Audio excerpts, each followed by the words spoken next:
importante et c'est la raison pour laquelle je soutiendrai toujours l'action anticorruption du président de la République, c'est Abdelmajid Tebboune. Donc lorsque je vois en ce moment la presse française se lâcher sur la justice algérienne au sujet de cet auteur algéro-français, je veux rappeler à l'opinion publique algérienne et française que la cour d'appel du tribunal de Paris a condamné l'Algérien, l'écrivain algérien Rachid Nekaz à 12 mois de prison.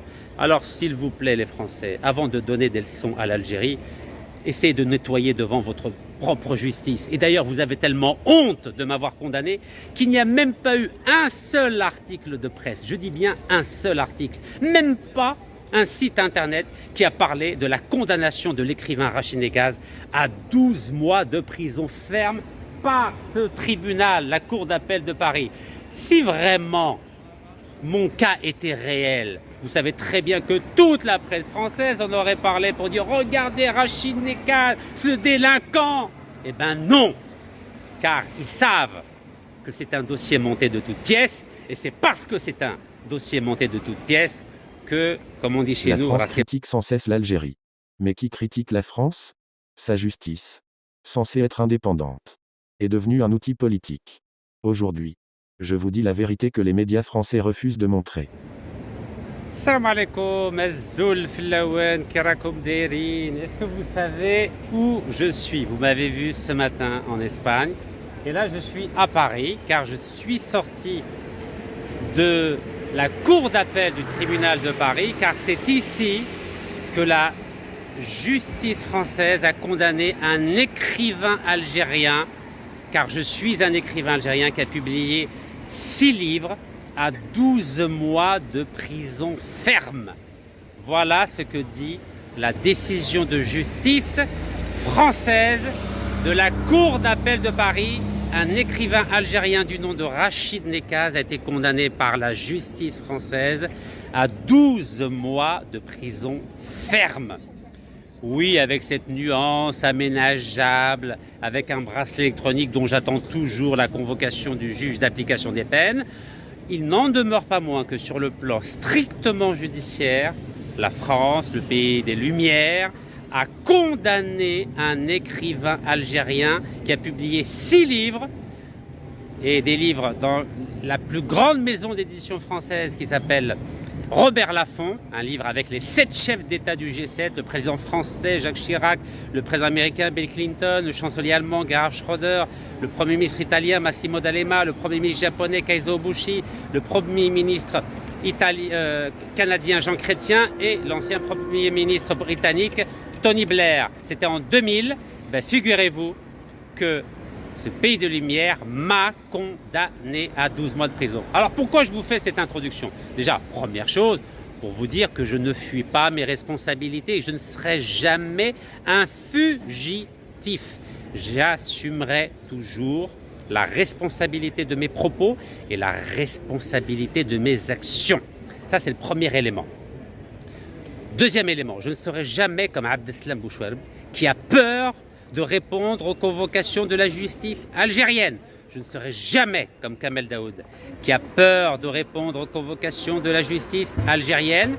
Et je ne suis pas comme cette intelligentsia française, politique, médiatique, intellectuelle, diplomatique et juridique qui, depuis le 16 novembre, ne cesse de dénoncer, stigmatiser, critiquer, insulter, humilier l'Algérie parce qu'un auteur algéro-français, français depuis quelques mois, a été dans la section pénitentiaire de l'hôpital Mustapha Bacha d'Alger et que c'est inadmissible d'arrêter un écrivain algéro-français. Mais que vient de faire la France à mon égard en me condamnant à 12 mois de prison ferme? Et vous savez la raison, car j'ai dénoncé des contrats de gaz et de pétrole de la société, la multinationale corrompue Total.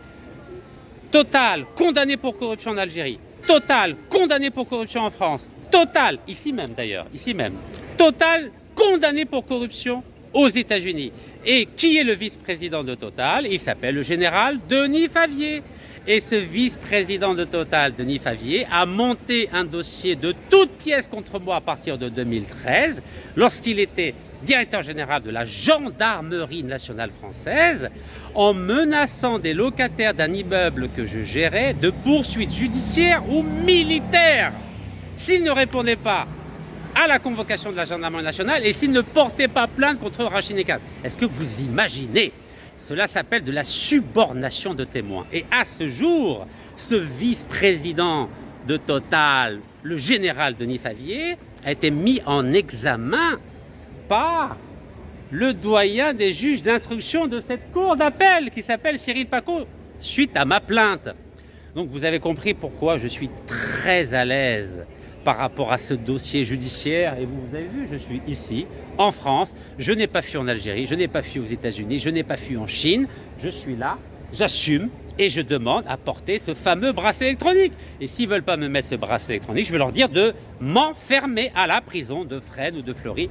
Mais Régis, vous savez, à un moment donné, quand on est algérien, quand on est citoyen algérien, qu'on a la nationalité algérienne, qu'on a des parents, des grands-parents, des arrière-grands-parents, des arrière-arrière-grands-parents qui sont algériens, et qu'on a vu 5,5 millions d'Algériens qui ont été sacrifiés, qui ont été exterminés, massacrés, violés, dépossédés, qui ont vécu les heures sombres de la colonisation et de la glorieuse révolution. 5,5 millions de martyrs.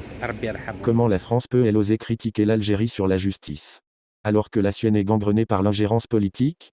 Des journalistes, des militants, des figures comme moi sont harcelés, surveillés, parfois enfermés, simplement pour avoir dénoncé la corruption ou les abus.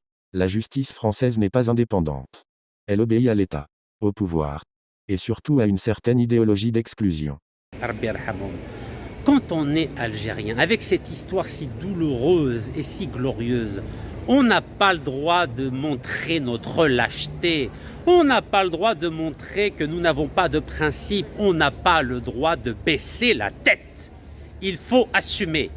Et en tant qu'Algérien, enfant d'Algérien, petit enfant d'Algérien, jamais, je dis bien jamais, jamais au grand jamais, je serai un fugitif. Et toujours, je répondrai aux convocations de la justice de n'importe quel pays au monde, à commencer par la justice de mon pays, l'Algérie. Ça m'a coûté cher, c'est vrai, mais je n'ai aucun esprit ni de vengeance, ni de ressentiment. Ça m'a coûté 4 ans de ma vie, 4 ans de santé, 4 ans d'absence familiale, mais alhamdoulilah, personne ne m'a obligé à m'engager dans le terrain politique algérien. Je suis même très fier d'avoir montré à l'ensemble de la jeunesse algérienne que j'étais un homme de principe qui n'a jamais baissé la tête par rapport au phénomène de la corruption. Je vous rappelle que j'ai organisé 156 manifestations anti-corruption. Et vous savez que la plupart des personnes contre lesquelles j'avais manifesté se seront trouvées ou bien en prison en Algérie, ou bien ont fui l'Algérie et ont demandé protection à la France, comme Abdeslam Bouchouareb, au Maroc, comme Ammar Saïdani, Shakib Khalil, aux États-Unis.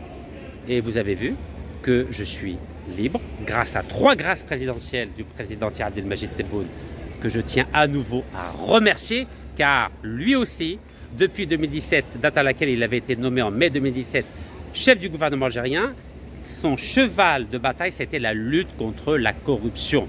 Et c'est parce que nous partageons ce même combat qu'il m'a accordé 3 grâces. Et vous savez que je viens d'une famille qui n'est pas ingrate.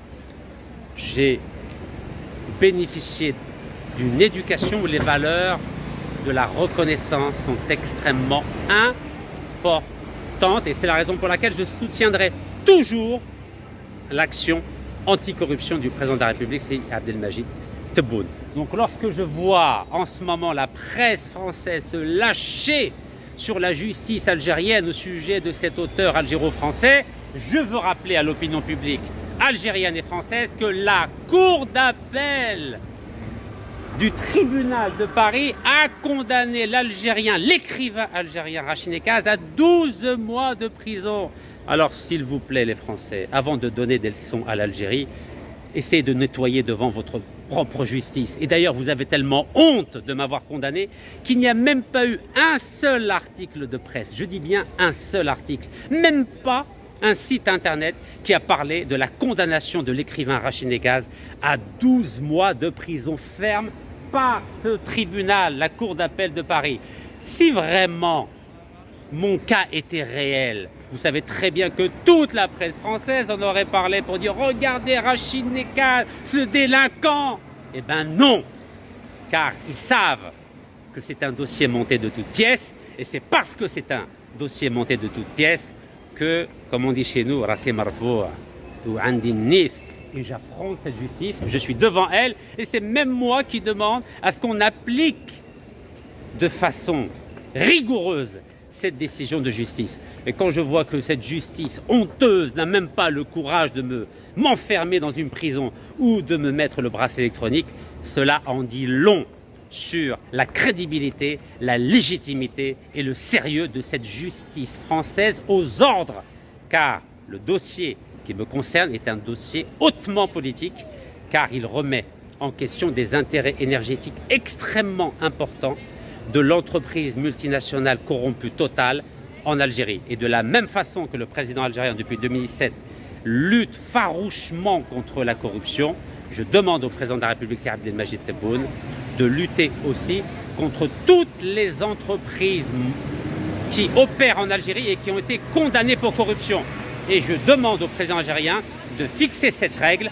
Toute entreprise étrangère qui a été condamnée pour corruption n'aura plus le droit de répondre à un appel d'offres en Algérie. Je pense que c'est la moindre des choses qu'on puisse réclamer à des entreprises qui travaillent dans le secteur hautement sensible des énergies, des hydrocarbures, c'est-à-dire le gaz et le pétrole. Le président algérien a demandé à ce qu'aucun homme condamné pour corruption puisse bénéficier de grâce, c'est tout à fait normal, qu'aucune multinationale étrangère condamnée pour corruption puisse participer à des appels d'offres ou bien remporter des contrats dans le pays des 5 millions de chouhada.